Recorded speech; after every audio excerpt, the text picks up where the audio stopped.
Hello friends, good evening and welcome to my channel तैयारी जीत की। तो चलिए दोस्तों, हम अपना शुरू करने जा रहे हैं।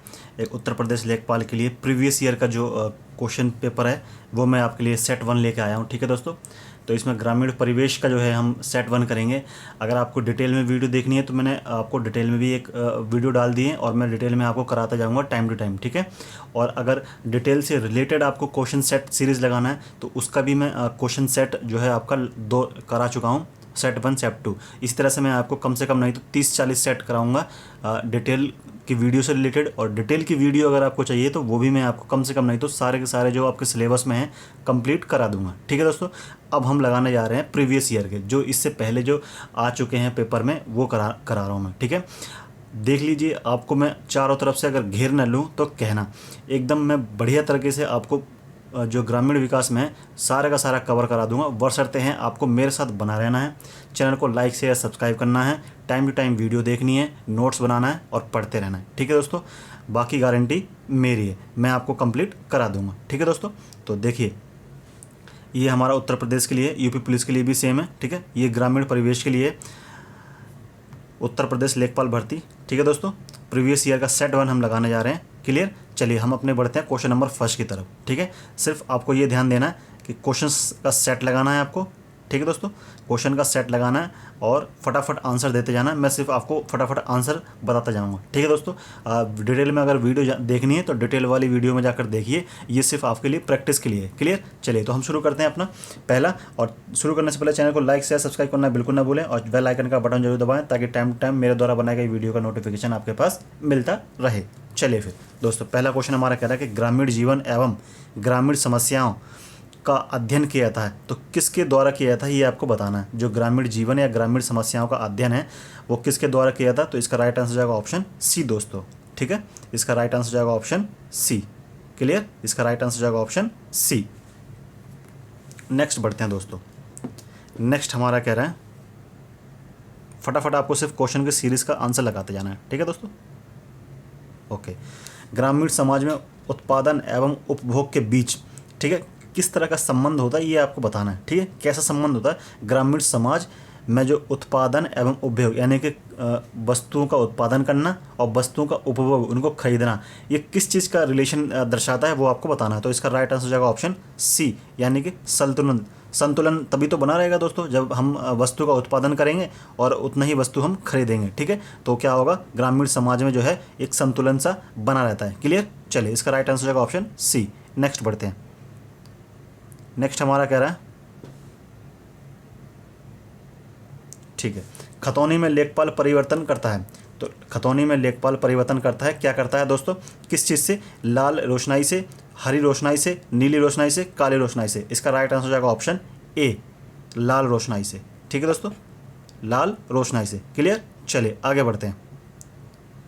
आगे कह रहा है कि लेखपाल के कागजात पर हस्ताक्षर होते हैं, किसके हस्ताक्षर होते हैं ये आपको बताना है। ठीक है दोस्तों, ऑप्शन आप फटाफट पढ़िए, तुरंत आंसर लगाइए। ठीक है, अपने आप को जांचिए कि आप कितनी तैयारी आपने कर ली है। क्लियर दोस्तों, तो फोर्थ का आंसर हो जाएगा आपका ऑप्शन बी, राजस्व अधिकारी। राजस्व अधिकारी के जो होते हैं किस पे, लेखपाल के कागजात पे हस्ताक्षर होते हैं। क्लियर दोस्तों, चलिए नेक्स्ट बढ़ते हैं। नेक्स्ट कह रहा है कि ग्रामीण अर्थव्यवस्था में तीव्रता से हो रहे परिवर्तन का सबसे प्रमुख कारण बताना। इनमें से ऐसा कौन सा कारण है जिसके द्वारा ग्रामीण अर्थव्यवस्था में तीव्रता से परिवर्तन हो रहे हैं। तो 5वें का आपका हो जाएगा राइट आंसर ऑप्शन बी दोस्तों, ऑप्शन बी। इसका राइट आंसर हो जाएगा ऑप्शन बी। ठीक है, योजनाओं द्वारा, जो सरकार द्वारा जो नियोजित योजना बनाते हैं उन्हीं के कारण जो है ग्रामीण अर्थव्यवस्था में परिवर्तन आ रहे हैं बहुत तेज़ी से। क्लियर, चलिए आगे बढ़ते हैं। Question number 6। क्वेश्चन नंबर 6 हमारा कह रहा है चुंबकीय सुई में होना चाहिए, क्या होना चाहिए। ठीक है, इसके ऑप्शन 2 क्लियर। चलिए दोस्तों, इसके 2 ऑप्शन है, इसी 2 में से आपको जवाब देना है। ठीक है दोस्तों, तो गुरुत्व केंद्र विपट पर ही या फिर त्रिज्या और समाप्ता पे। तो इसका राइट आंसर जाएगा ऑप्शन बी दोस्तों, ऑप्शन बी इसका राइट आंसर है। चुंबकीय सुई जो होता है ये त्रिज्या और सममितता पे होता है। ठीक है दोस्तों, चलिए कैसा होना चाहिए, सममितता पे। चलिए आगे बढ़ते हैं। Question number 7। क्वेश्चन नंबर 7 कह रहा है कि एक कंपास सर्वेक्षण में दृष्टि रेखा कंपास के केंद्र से नहीं गुजरती है, वह किस प्रकार की त्रुटि है, वो किस प्रकार की गलती है, ये आपको बताना है। तो क्वेश्चन नंबर 7 का आपका राइट आंसर जाएगा ऑप्शन बी दोस्तों। ठीक है, यांत्रिक त्रुटि है वो। ठीक है, क्लियर। चलिए आगे बढ़ते हैं। क्वेश्चन नंबर 8 कह रहा है कि भूमि के विक्रय के समय मुद्रक शुल्क लगाया जाता है। ठीक है, तो वो बताना है आपको किस पे लगाया जाता है। तो इसका राइट आंसर हो जाएगा ऑप्शन डी, सभी पर। तो किस पे लगाया जाता है दोस्तों? सभी पर। भूमि के आकार पर भी, भूमि की कीमत के आधार पर भी, भूमि के किस्म के आधार पर, सभी तीनों के आधार पर क्या लगाया जाता है दोस्तों? मुद्रक शुल्क लगाया जाता है भूमि के विक्रय के समय पर। ठीक है दोस्तों, चलिए आगे बढ़ते हैं। Question number 9। क्वेश्चन नंबर 9 कह रहा है कि नक्शा संबंध क्षेत्र का होता है। नक्शा संबंध समग्र क्षेत्र का होता है। तो किसका होता है? क्षैतिज के रूप में, ऊर्ध्वाधर के रूप में, यानी कि इसका मतलब है दोस्तों वर्टिकल के रूप में, ऐसे, यानी कि एक मिनट,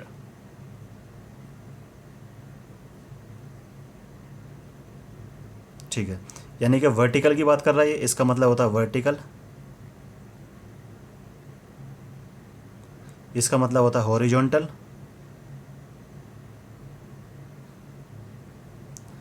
ठीक है, या फिर ए और बी। तो 9 का आंसर हो जाएगा option A, option A vertical. ठीक है दोस्तों, जो नक्शा होता है वो वर्टिकल के रूप में होता है। क्लियर। चलिए आगे बढ़ते हैं। क्वेश्चन नंबर 10 हमारा कह रहा है कि भू मापन में जरीब लाइन के आरंभ तथा समाप्त होने का स्थान क्या कहलाता है, ये आपको बताना है। तो क्वेश्चन नंबर 10 का हो जाएगा आपका ऑप्शन सी, मुकाम। मुकाम कहलाता है आपका क्या दोस्तों? भू मापन में जरीब, जरीब को हम बोलते हैं चेन, चेन। ठीक है दोस्तों, चेन लाइन के आरंभ तथा समाप्त होने के स्थान को हम मुकाम कहते हैं। क्लियर। चलिए आगे। कह रहा है कि लंबाई नापने की परंपरागत इकाई कौन सी है? इनमें से इसका राइट आंसर हो जाएगा ऑप्शन डी, ये सभी। तो इसका राइट आंसर हो जाएगा ऑप्शन डी। हम मील का भी इस्तेमाल करते हैं लंबाई नापने के लिए, फरलांग का भी और गज का भी। ठीक है दोस्तों, तो राइट आंसर हो जाएगा ऑप्शन डी। क्लियर। चलिए आगे बढ़ते हैं। फटाफट आप जवाब लगाते जाना है, ठीक है, आपको देरी नहीं करनी है। Crop agriculture produce loan scheme यानी कि APL प्रारंभ की गई थी, किसके द्वारा की गई थी, ये आपको बताना है। तो क्वेश्चन नंबर 12 का राइट आंसर हो जाएगा ऑप्शन सी दोस्तों, कॉरपोरेशन बैंक के द्वारा। किसके द्वारा? कॉरपोरेशन बैंक के द्वारा जो है आपकी APLL यानी कि crop agriculture produce loan scheme जो है शुरू की गई थी। क्लियर। चलिए आगे बढ़ते हैं। क्वेश्चन नंबर 13 हमारा कह रहा है वास्तविक यमुनोत्तर तथा चुंबकीय यमुनोत्तर के बीच क्षैतिज कोण कौन का कहलाता है, वो किस नाम से जाना जाता है? जो कोण बनता है किसके बीच? एक तो वास्तविक यमुनोत्तर और चुंबकीय यमुनोत्तर के बीच में। ठीक है, वास्तविक और चुंबकीय यमुनोत्तर के बीच में क्या बनता है दोस्तों? एक क्षैतिज कोण बनता है, उसका नाम आपको बताना है। तो क्वेश्चन नंबर 13 का जो हो जाएगा आपका राइट आंसर ऑप्शन बी दोस्तों, चुंबकीय मान। उसका राइट आंसर हो जाएगा चुंबकीय मान, ऑप्शन बी। क्लियर। चलिए आगे। आगे कहा है कि जब सुई उत्तर दिशा को इंगित करे तो प्रिज्म के अंतर्गत पाठन होना चाहिए, मतलब उसका जो वैल्यू होती है वो कितना होना चाहिए। ठीक है, अगर वो उत्तर दिशा की ओर इंगित कर रहा है, अगर प्रदर्शित कर रहा है, तो प्रिज्म में कितने का डिग्री का कोण बनना चाहिए वो आपको बताना है। ठीक है, तो 14वें का राइट आंसर जाएगा ऑप्शन ए यानी कि 0, ऑप्शन ए 0 दोस्तों। ठीक है दोस्तों, ऑप्शन ए 0। चलिए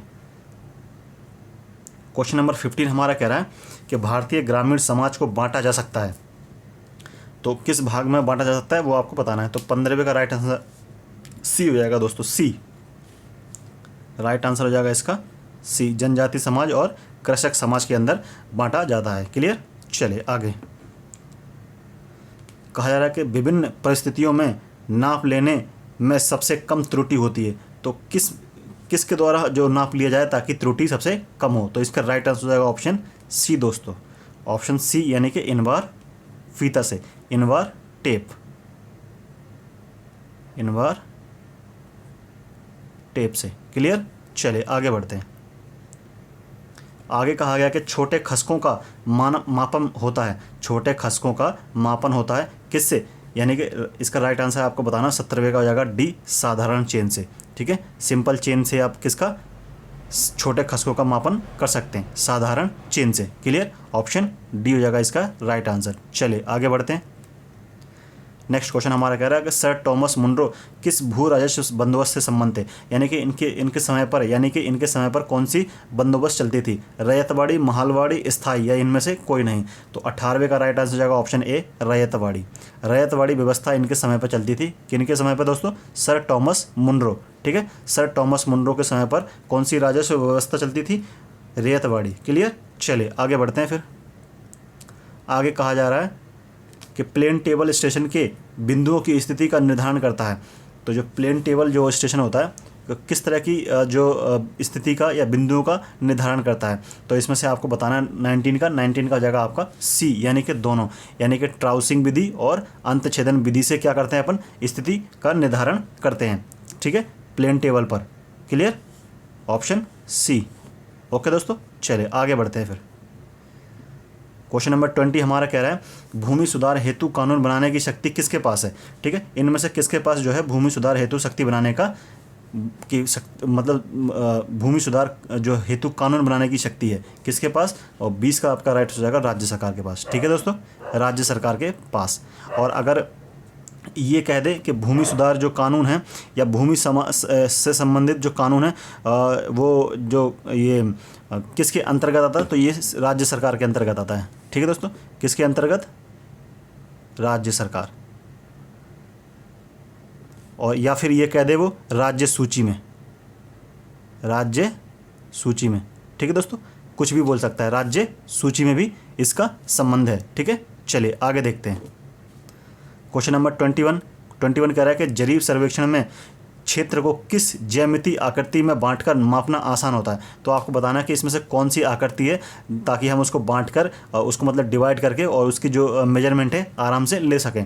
तो आपको बताना है 21 का हो जाएगा ऑप्शन डी, यानी कि त्रिभुज। ठीक है, ट्राइंगल के शेप में हम अगर क्षेत्रफल को बांट देंगे तो उसका सर्वेक्षण यानी कि सर्वे करना उसका आसान रहेगा। क्लियर दोस्तों, इसका डी आंसर हो जाएगा। ओके, चलिए नेक्स्ट बढ़ते हैं।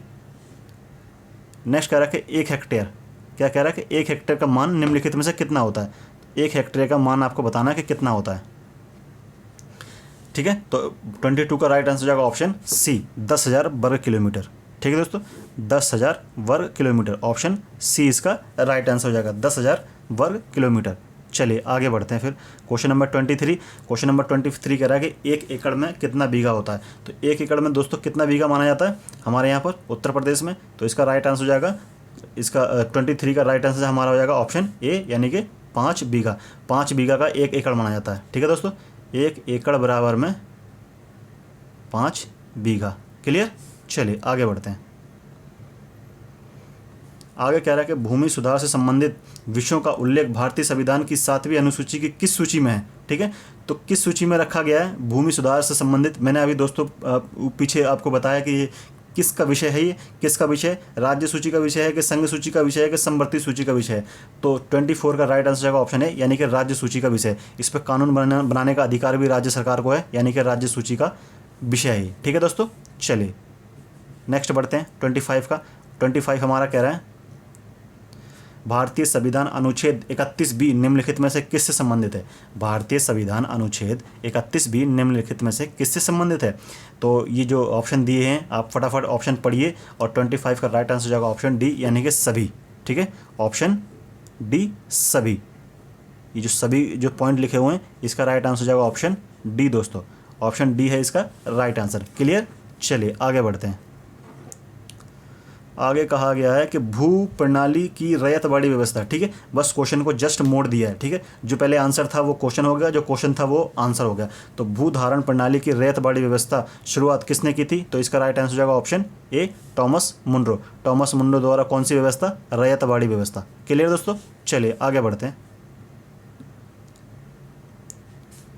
निम्नलिखित में से किसने ग्रामीण सामाजिक विकास में सर्वाधिक योगदान दिया है? तो किसने अगर योगदान दिया है वो आपको बताना है। तो 27 का क्वेश्चन राइट आंसर हो जाएगा ऑप्शन सी। ठीक है, किसने दिया है दोस्तों? जब 73वां संविधान में जो संशोधन हुआ था, 73वां जो संविधान संशोधन हुआ था, पंचायती राज व्यवस्था 1/3 स्थानों पर महिलाओं के लिए आरक्षण, इसी ने सबसे ज़्यादा योगदान हुआ था। ठीक है दोस्तों, क्लियर, ऑप्शन सी। ओके, चलिए आगे बढ़ते हैं। क्वेश्चन नंबर 28 हमारा कह रहा है कि निम्नलिखित में से किस भू क्षेत्रफल मापन की अंतर्राष्ट्रीय स्तरीय इकाई है। तो ऐसी मतलब हम जो भूमि का मापन करते हैं और वो है अंतर्राष्ट्रीय यानी कि इंटरनेशनल यूनिट्स है वो, ठीक है। तो इनमें से कौन सी है, तो इसका राइट आंसर हो जाएगा ऑप्शन बी हेक्टेयर। हेक्टेयर जो है दोस्तों इंटरनेशनल यूनिट्स है, ठीक है, हेक्टेयर। और ये हमारी भूमि मापन से संबंधित है, किससे, भूमि मापन से संबंधित है। क्लियर, 28 का हो जाएगा आपका बी। नेक्स्ट बढ़ते हैं 29 का आपका हो जाएगा राजस्व मंडल तथा राजस्व प्रशासन से संबंधित कार्यों में राजस्व से तात्पर्य। तो राजस्व का मतलब क्या है, हम हर बार शब्द ये लगा देते हैं, राजस्व मंडल, राजस्व विभाग, राजस्व प्रशासन, ठीक है, राजस्व प्रक्रिया। तो राजस्व का मतलब क्या है ये आपको बताना। तो 29 का हो जाएगा ऑप्शन ए भू राजस्व तथा कृषि, ठीक है। तो भू राजस्व एवं कृषि ये संबंधित है, यानी कि भूमि में से इकट्ठा हुआ राजस्व यानी कि कर तथा कृषि से इकट्ठा हुआ पैसा या कर, ठीक है, लगाया गया कर या राजस्व इकट्ठा किया गया, वो संबंधित है हमारा राजस्व से, ठीक है। चलिए आगे बढ़ते हैं। नेक्स्ट क्वेश्चन और लास्ट क्वेश्चन है हमारा इस वीडियो का 30। ब्रिटिश भारत में प्रथम राजस्व मंडल किस प्रांत से स्थापित किया गया था ये बताना है आपको, ठीक है। ब्रिटिश भारत में प्रथम राजस्व मंडल किस प्रांत में स्थापित किया गया था। तो इसका राइट आंसर हो जाएगा ऑप्शन बी दोस्तों। तो साफ साफ कहा गया कि ब्रिटिश प्रांत यानी कि सबसे पहले जो अंग्रेज थे वो कहाँ पर उन्होंने अधिकार किया था, बंगाल में दोस्तों। इसका राइट आंसर हो जाएगा ऑप्शन बी। तो बंगाल में ही उन्होंने ये व्यवस्था चलाई थी, कौन सा, राजस्व मंडल, ठीक है। तो ये कहाँ पर स्थापित की गई थी, बंगाल के अंदर। क्लियर दोस्तों, यहाँ आपके 30 क्वेश्चन कंप्लीट होते हैं। प्रीवियस ईयर के सेट लगाने के लिए हमारे साथ बने रहिए दोस्तों। और वीडियो अच्छी लगी हो तो चैनल को लाइक शेयर सब्सक्राइब करना बिल्कुल ना भूलें, ठीक है दोस्तों। चलिए, तो आपको 3 वीडियो मिल रही हैं। एक तो मिल रही है आपको पूरा डिटेल के साथ, एक डिटेल के सेट क्वेश्चन सेट्स के साथ, और एक जो है आपका प्रीवियस ईयर, ठीक है दोस्तों। इसी तरह से तैयारी करने के लिए आप चैनल में बने रहें और चैनल को सपोर्ट करते रहें। तो हम मिलते हैं आपसे नेक्स्ट वीडियो में।